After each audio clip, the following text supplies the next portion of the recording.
সৈয়দ আব্দুল্লাহ, আপনাকে নামাতে হবে।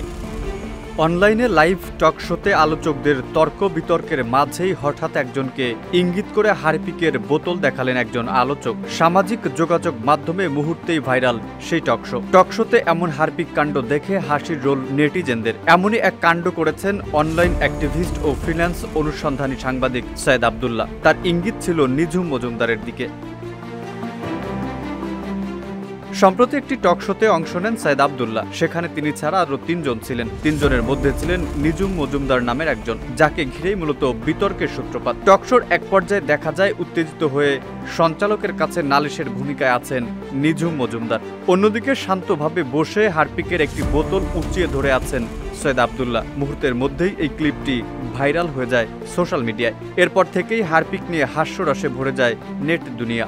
একমাত্র ওয়ালটন এসি দিচ্ছে 1 বছরের রিপ্লেসমেন্ট গ্যারান্টি।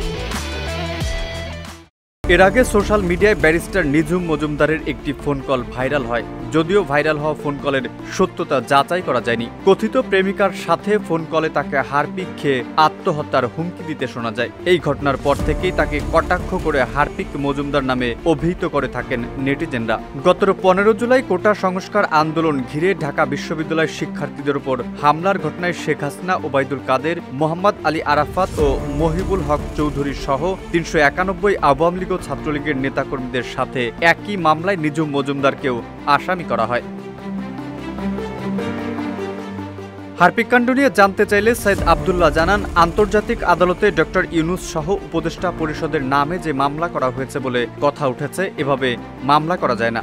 এটি একটি প্রোপাগান্ডা। আমি এটি ডিবাঙ্ক করতে চেয়েছিলাম। হোস্টকে আমি বারবার বলে রেখেছি কেউ কারো কথার সময় যেন ডিস্টার্ব না করে।